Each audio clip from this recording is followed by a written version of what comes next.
Kallaloo, a Caribbean Tale by David and Phillis Gershator, illustrated by Diane Greenstead. This, my friends, is one of my favorite stories, and I'd love to share it with you today.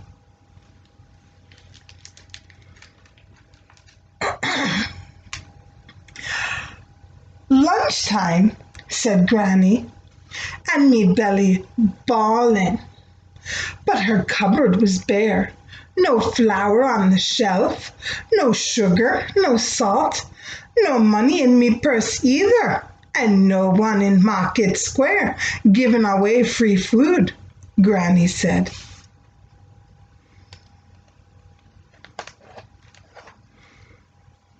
She walked along the beach, talking to her belly. "Quiet, please," she said. "We need a plan. I'm going to catch fish for lunch." But the fish were sharp and watchful and not in a catch-me mood. "Try another plan," growled her belly. "Find a shell and see what it can do."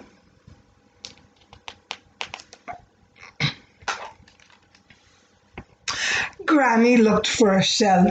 She found a round one, a white shell with brown spots, a West Indian shell. She held the shell up to her ear and listened to it whisper, "Soup, soup, soup." "Now we cooking," her belly said. "That shell going to make lunch."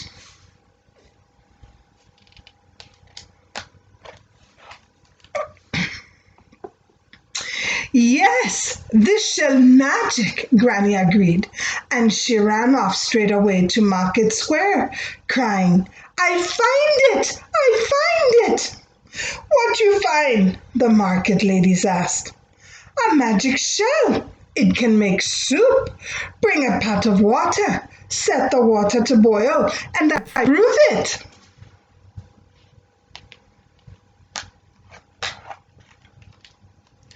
Nobody was giving anything away, but everybody liked something for nothing.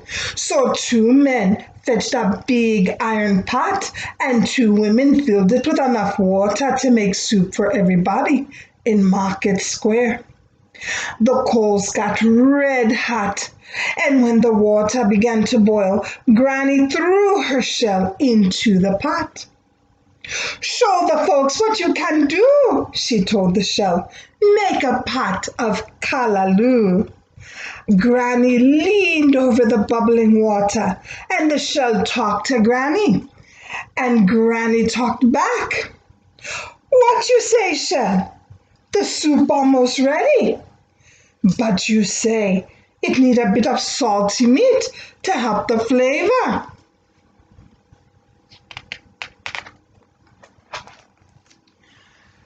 Granny told the people in Market Square, "The soup almost ready, but the shell say it need more tasty. But the shell say it's more tasty with a bit of salty meat." "Ah, well," she sighed. "Poor folk can't give meat away." "Wait," said the lady who sold salty meat. "I have a ham bone here and a bit of dry beef." And she threw the ham bone and dried beef into the pot.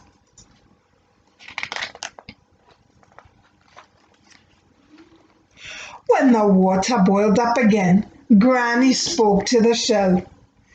"Is the soup ready?" "Not yet, you say." "Bunions would help?"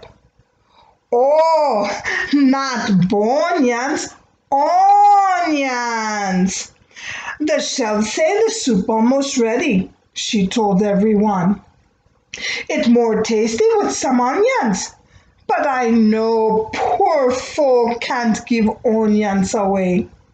The lady who sold roots said, "I have an onion. It's starting to grow, but it's still good." And she threw not just one, but a pile of onions into the pot.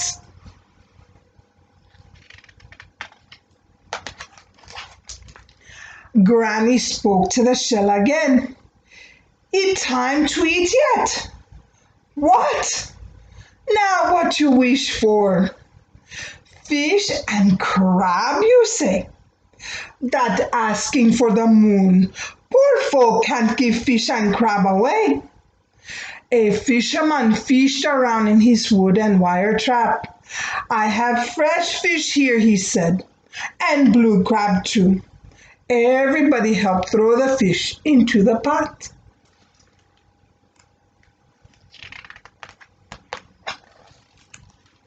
Granny poked at the simmering soup and hollered, "Gather round, friends. Something's cooking, and we're ready to eat."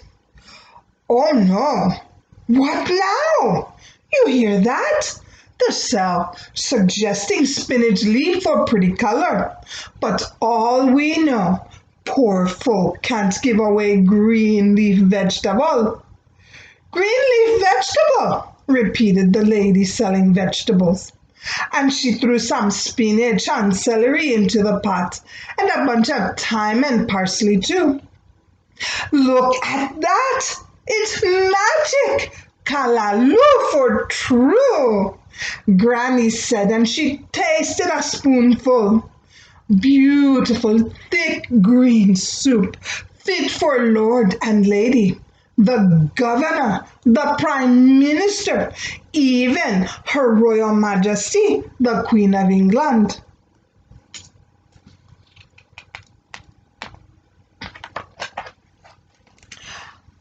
But then the shell started talking again. "Shell, we about to eat," Granny said. "What you want now? Okra, garlic, and hot pepper?" "Listen, Shell, poor folk can't give away okra, garlic, and hot pepper." "That not much to ask," objected a farmer from north side. "Not when the shell make a big pot of soup for everybody. I have okra and garlic right here, and the fried chicken place on the corner have some pepper." The farmer threw a bunch of okra and a dozen cloves of garlic into the pot. His daughter borrowed a pepper shaker.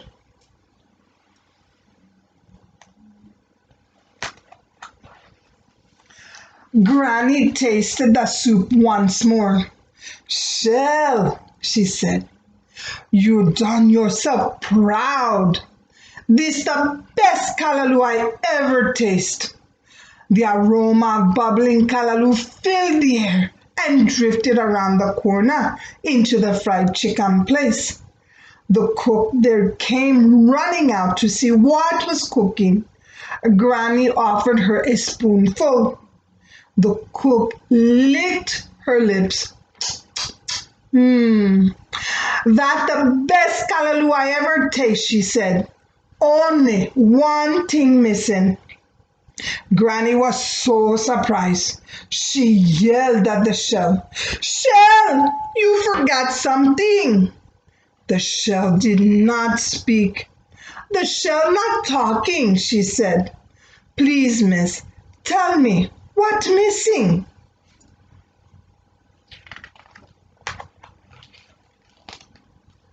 But the cook had already gone back to her stove.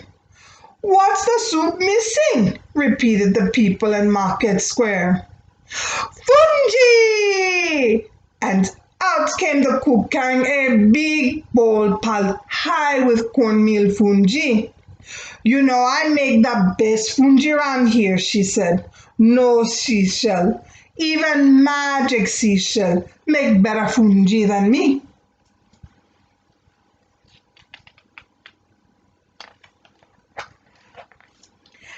Everybody got a scoop of golden fungi in their soup. What a happy hullabaloo! The crowd at Market Square ate up all the free soup and cheered, "Let's hear it for Granny! There's no shell like Granny Shell for making Kallaloo."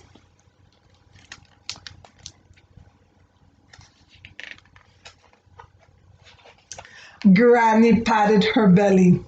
It wasn't growling anymore. Now what? She asked the shell at the bottom of the pot. See, see, see, whispered the shell. So Granny took the shell back to the beach. Goodbye, shell. You served me well, she said, and she left the shell where she had found it at the edge of the sea. Who will find it next? The end.